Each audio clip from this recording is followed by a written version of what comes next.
It takes a lot to make a great quality filament, and we do that every day here at Coex 3D. We have customers that stop in all the time to our showroom, and they're blown away and amazed by the fact that we make the filament right in the same building that I'm sitting in. It all starts with raw materials, quality pellets of resin. This then gets fed through the extrusion line. It comes out the other side as a perfectly formed filament. Then, ultimately, we have to find a way to get that filament to the printer. And that's another really important step in what we do at Coex 3D.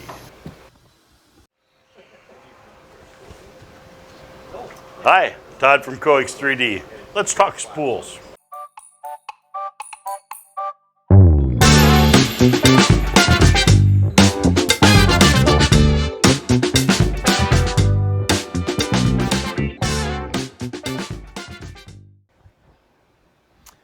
So we're going to talk a little bit about the spools that we use. It's an important thing because every 3D printer, of course, needs filament. It's got to be on a spool that's going to spool off easily. So I want to show you what our options are and what we use. We're going to start with the 1 kilogram spool. We use a high density chipboard spool.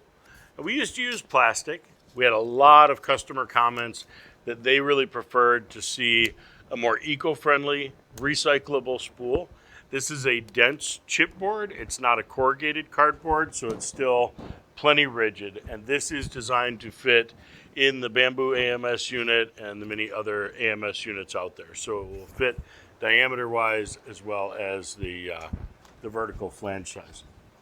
Now there are some of the materials that we make that we still use a plastic spool.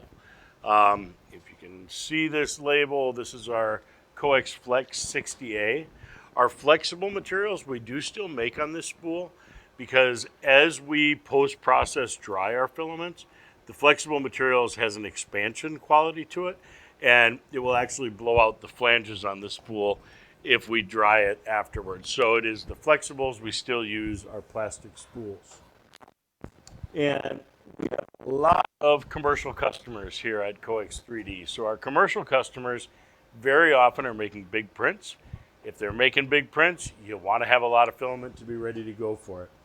So we've got some larger spools here. This is what we refer to as our 5-pound spool. Now this one is empty. I wanted to show you the empty size with what the hub of that looks like. And we can put 5 pounds on this, and depending on material and density, we can put up to 9 pounds on this. So our PLA, we sell this in a 5 pound and an 8 pound, and some other materials you'll find a 5 pound and a 9 pound. Same spool, just filled up with more material. If that's not big enough for you, then we've got the big boy. Now this one we refer to as our 15-pound spool. We can actually put up to 22 pounds of material on this spool.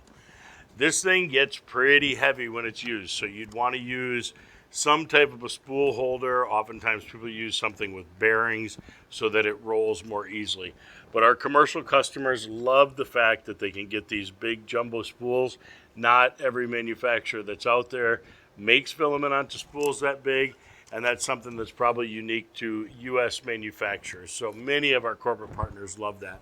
All of the spools that I just showed you today, you can find the dimensions of the spool right on our website. Go into the resources tab, you'll see an option for spool dimensions, and you'll be able to see exact dimensions of diameter, flange size, core size, hole size, everything you'd need to know to be able to verify, will this spool work for me, or what do I need to do to make a spool holder to make it fit?